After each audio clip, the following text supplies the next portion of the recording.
गर्भ में जब आपका बच्चा आरोपित होता है ब्लास्टोसिस्ट के रूप में, जब अगर आपका जो फर्टिलाइज्ड एग है जब वो आरोपित होता है तो आपके यूट्रस की जो दीवार होती है उसमें जाकर वो गड़ जाता है। जब वो गड़ जाता है, अच्छी तरह से चिपक जाता है, उस प्रोसेस को हम इम्प्लांटेशन बोलते हैं।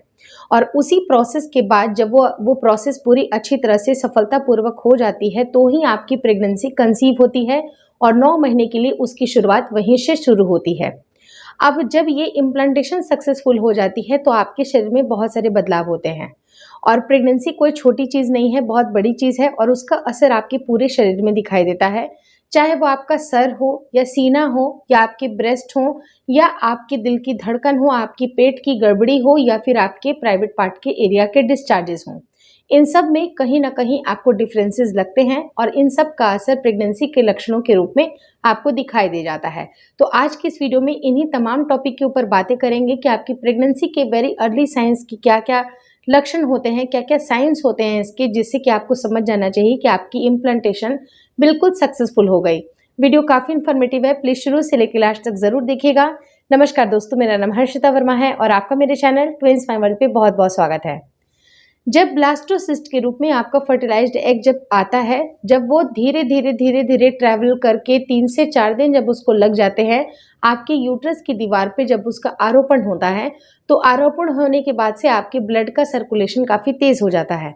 ब्लड का सर्कुलेशन जब तेज़ होता है तो आपको बहुत ही ज़्यादा फूड खाने की इच्छा होती है, आपकी बॉडी में सडन एनर्जी का कंजम्पशन बहुत ज़्यादा शुरू हो जाता है।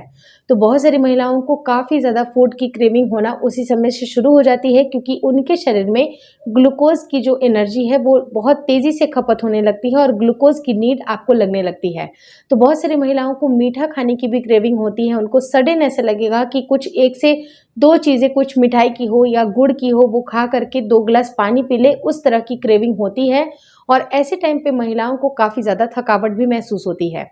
थकावट इस वजह से होती है कि आपके जो भी दिनचर्या के जो भी काम होते हैं वो आप अच्छी तरह से करते हैं, लेकिन इंटरनली आपका शरीर ऑलरेडी बहुत ज़्यादा थकावट फील करता है, क्योंकि वो इंटरनली इतना ज़्यादा ब्लड का सर्कुलेशन होता है और फीटस तक आपको वो सारी एनर्जी जो पहुंचा रहा है, तो आपका बॉडी इंटरनली बहुत ज़्यादा वर्क कर रहा होता है।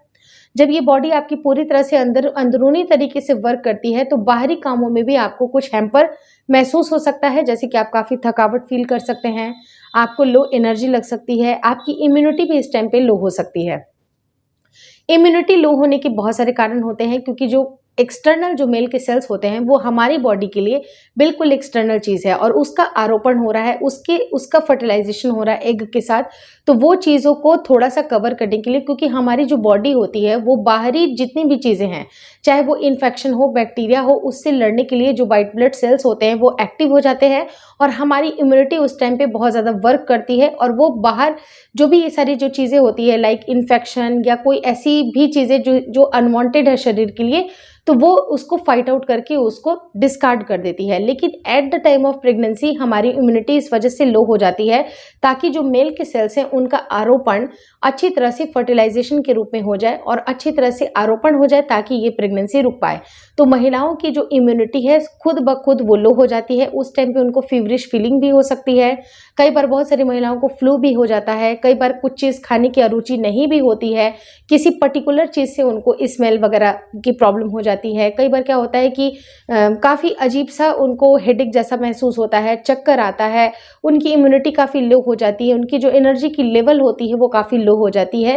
तो ये सारे जो सिम्टम हैं वो आपकी प्रेगनेंसी के होते हैं और ये सारे सिम्टम आपको इम्प्लांटेशन के दौरान से ही शुरुआत उनकी हो जाती है। और जनरल केसेस में ऐसा माना जाता है कि जो आपका इम्प्लांटेशन होता है वो आपके पीरियड का जो डेट होता है उसके 1 हफ्ते के पहले या 10 दिन पहले इसका काम होना शुरू होता है। तो जनरल केसेस में जब अगर आपका इम्प्लांटेशन सक्सेसफुल हो जाता है तो ये सारे लक्षण काफ़ी ज़्यादा प्रोमिनेंट होते हैं।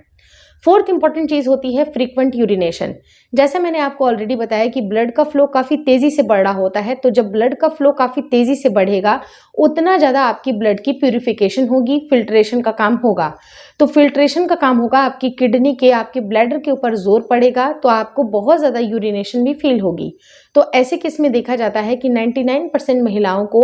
करीब बहुत आधे घंटे के अंदर ही उनको यूरिन जाने की इच्छा करती है। यूरिन में भी बहुत सारे चेंजेस आते हैं क्योंकि प्रेगनेंसी के हार्मोन जैसे कि बीटा एसजी का लेवल बढ़ता है, प्रोजेस्टेरोन का लेवल बढ़ता है, तो उस टाइम पे उन सब का असर उनके टॉयलेट में भी दिखाई देता है। तो टॉयलेट के ऊपर मैंने सेपरेटली एक वीडियो बनाई हुई है कि टॉयलेट के भी कलर से, उसके टेक्सचर से भी आप समझ सकते हैं कि प्रेगनेंसी रुकने वाली है। तो बहुत सारी चीज़ें होती हैं जो कि आपकी बॉडी खुद से आपको संकेत देती है और इन सारे संकेतों को आप इग्नोर नहीं कर सकते हैं। वहीं पर पांचवा ऐसा संकेत होता है, आपके ब्रेस्ट में थोड़ा सा टेंडरनेस आएगी, आपके ब्रेस्ट पहले से ज़्यादा सेंसिटिव हो सकते हैं, आपकी दिल की धड़कन भी थोड़ी सी आपको बढ़ी हुई सी लगेगी, कभी लगेगा कि अचानक से काफ़ी ज़्यादा घबराहट महसूस हो रही है।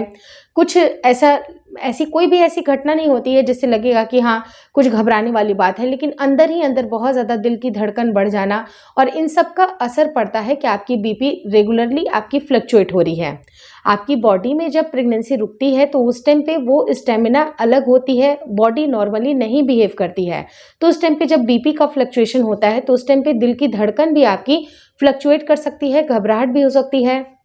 कई बार सांस ना आना, कई बार होता है क्या है कि बहुत ज़्यादा आपको ब्रेथलेसनेस फील हो रही है, लग रहा है कि दम घुट रहा है, सांस जा ही नहीं रही है, कई बार घबराहट बहुत ज़्यादा होती है, कई बार हाथों पैरों में भी अजीब सी आपको थोड़ी सी कह सकते हैं कि गर्माहट लग सकती है, फीवरिश फीलिंग हो सकती है, मूड स्विंग्स इतने ज़्यादा होते हैं जिसकी वजह से भी आपको सर दर्द वगैरह हो सकती है। तो इन सारे सिम्टम का एक ही लक्षण होता है, एक ही कॉज होता है, वो होती है आपकी प्रेगनेंसी। तो प्रेगनेंसी के लक्षणों को समझिए और बहुत सारी चीज़ें जो कि ऑलरेडी मैंने अपने चैनल पे बताई हुई है कि आपके टॉयलेट में क्या क्या चेंजेस आएंगे, उसको एंड स्क्रीन पे एक वीडियो की लिंक मैं यहाँ पर ड्रॉप कर रही हूँ, और साथ ही साथ ब्रेस्ट में क्या क्या चेंजेस आने वाले हैं उन सब का यहाँ पर एक सब टॉपिक आप कह सकते हैं कि ब्रेस्ट में स्पेसिफिकली क्या क्या चेंजेस आएंगे उन सब के बारे में ये एंड स्क्रीन पे नीचे एक वीडियो की लिंक ड्रॉप कर दूंगी, जिसको देखना आपको नहीं भूलना चाहिए, ताकि आपके शरीर में इस तरह के बदलाव अगर दिखाई देते हैं तो इसको आप प्रेगनेंसी के सटीक लक्षण माने और कोई भी ऐसी गलती ना करें जो कि आपकी प्रेगनेंसी को हार्म कर सकते हैं।